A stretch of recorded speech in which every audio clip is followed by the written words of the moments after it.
Welcome to KR5 news. ముందుగా headlines.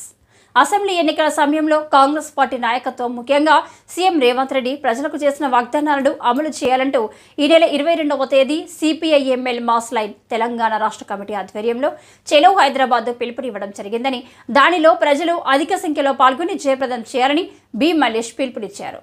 సోమవారం బోధన్ పట్టణంలోని పోస్టాఫీస్ వద్ద చెలో హైదరాబాద్ కార్యక్రమానికి సంబంధించిన గోడ పత్రికలను ఆవిష్కరించడం జరిగింది.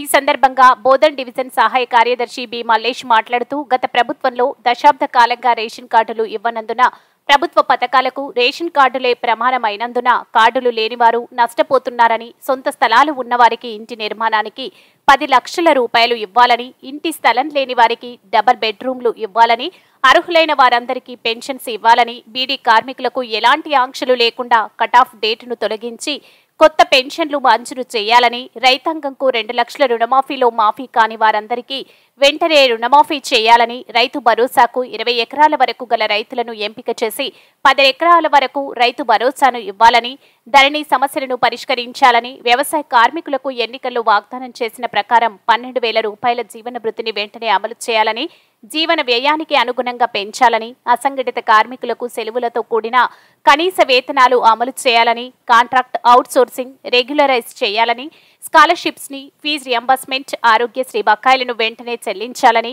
నిరుద్యోగ ఖాళీలపై శ్వేతపత్రం ప్రకటించి జాబ్ క్యాలెండర్ విడుదల చేయాలని, పోడు సాగుదారులందరికీ పట్టాలను, సాగు హక్కులను కల్పించాలని, ఆటో కార్మికులకు ఏడాదికి 12,000 ఇచ్చి సంక్షేమ బోర్డును ఏర్పాటు చేయాలని, తదితర డిమాండ్ల సాధనకై 12వ తేదీన హైదరాబాద్లో ఇందిరా పార్క్ వద్ద జరిగే కార్యక్రమానికి అధిక సంఖ్యలో పాల్గొనాలని బి మల్లేష్ కు పిలుపునిచ్చారు. ఈ కార్యక్రమంలో అఖిల భారత ప్రగతిశీల రైతు సంఘం జిల్లా నాయకులు పడాల శంకర్, బోయిడి శంకర్, గంగాధర్, IFTU నాయకులు సలీం పోషెట్టి, గంగాధర్, బాలరాజ్, శంకర్, రాములు తదితరులు పాల్గొన్నారు.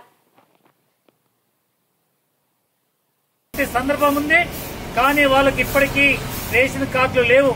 దీని మూలంగా ప్రభుత్వ పథకాలని అర్హులు కావాలంటే వాళ్ళకందరికీ ఈ రేషన్ కార్డే ప్రమాణం కావున, అదేవిధంగా అట్లాగే పెన్షన్లు అనేటటువంటి 57 సంవత్సరాలు నిండిపోయినటువంటి వాళ్ళందరికీ పెన్షన్లు ఇస్తామని చెప్పి, వృద్ధులు, వితంతులు, వికలాంగులు వీళ్ళందరి పెన్షన్లను పెంచిస్తామని చెప్పి హామీ ఇచ్చారు.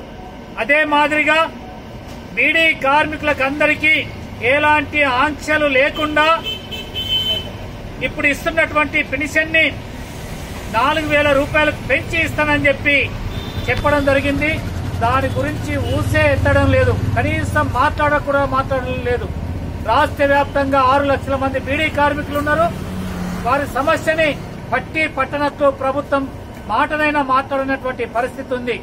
బీడీ కార్మికులకు అందరికీ, బీడీలు చేసే ప్రతి కార్మికురాలకి ఈ జీవన భృతిని బీడీ కార్మికులకు చేయుత పథకం కింద ఇస్తానని చెప్పి వాగ్దానం చేసిన దాన్ని అమలు చేయాలని చెప్పి, అదేవిధంగా చదువుకునే పిల్లలకు స్కాలర్షిప్లు, ఫీజు రియంబర్మెంట్, అదేవిధంగా వైద్య ఖర్చులు, వైద్యానికి సంబంధించినటువంటి ఫీజు రియంబర్మెంట్స్ కాకుండా అవన్నీ బకాయిలున్నాయి, వాటన్నింటినీ వెంటనే చెల్లించాలని చెప్పి, అదేవిధంగా చదువుకున్నటువంటి నిరుద్యోగులకు అందరికీ ప్రతి నెల 2,000 రూపాయల కాడికి ఇస్తామని చెప్పి అన్నారు. అది కూడా పెండింగే ఉంది. వీటన్నిటిని అమలు చేయాలని చెప్పి కోరుతూ మేము ఈ కార్యక్రమాన్ని చేపట్టినాం. ప్రభుత్వం వెంటనే వీటిని పరిష్కారం కోసము చర్యలు పూనుకోవాలని చెప్పి మేము డిమాండ్ చేస్తూ ఈ కార్యక్రమం ఉంది. అధిక సంఖ్యలో పాల్గొని విజయవంతం చేయాలని మేము విజ్ఞప్తి చేస్తున్నాం.